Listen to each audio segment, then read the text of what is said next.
This is Dr. Mary Kay Bacallao for Academic Freedom. I'm following two important education bills, House Bill 897 and Senate Bill 167. They are companion bills. 897 is the House version and 167 is the Senate version. They are similar in some ways and different in many other ways. Let's start with the similarities. Both bills mandate criterion reference testing. This continues to be the main problem with education legislation.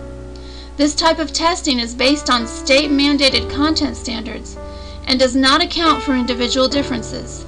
These tests do not meet the needs of students who are either below or beyond grade level, as defined by the standards, and they cannot measure student progress. Both bills give authority over education standards to the appointed State Board of Education. Senate Bill 167 is called the Act to Restore Educational Authority to Georgia Citizens. However, citizen participation will only be through an appointed advisory council, and their recommendations are just that, only recommendations. The appointed State Board of Education will still make all the decisions.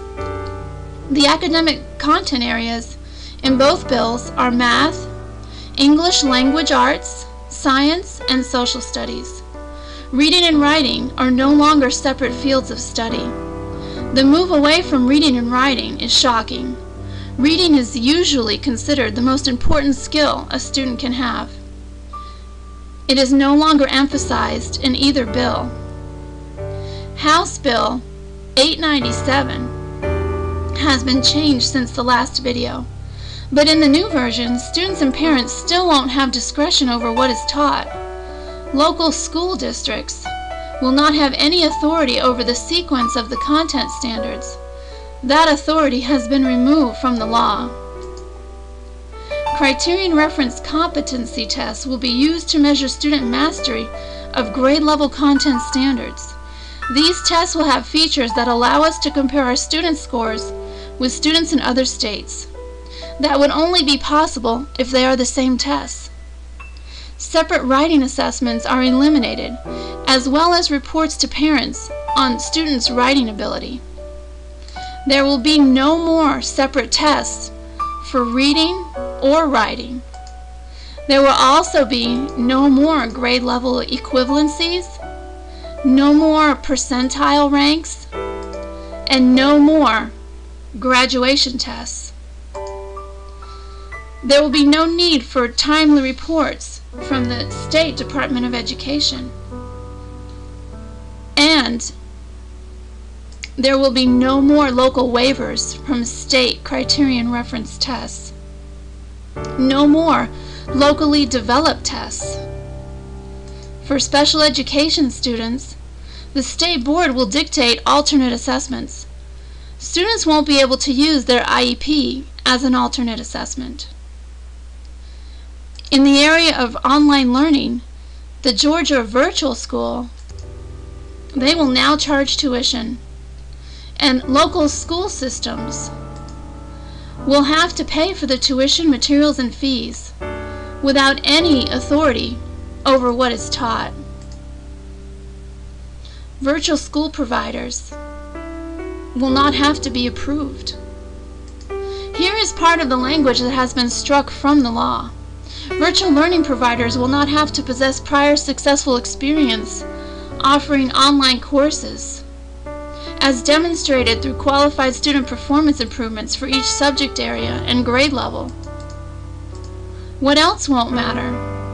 School policies and procedures, certification, teacher-student ratios, completion and promotion rates, school performance accountability outcomes, all won't matter anymore. But what will matter? The state-mandated content standards. Those need to be taught, and it just so happens that with Common Core, those content standards are copyrighted and owned by private trade organizations. These are some of the changes proposed in House Bill 897 and/or Senate Bill 167.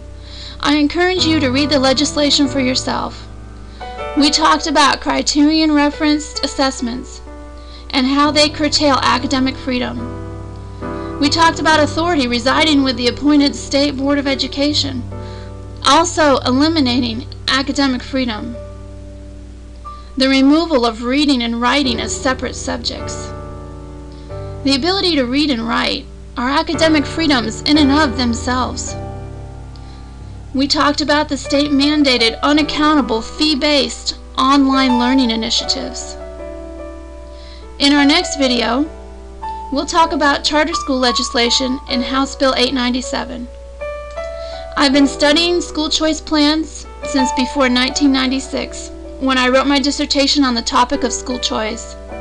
We'll look at the history of school choice and how the legislation in House Bill 879 will affect the governance of charter schools.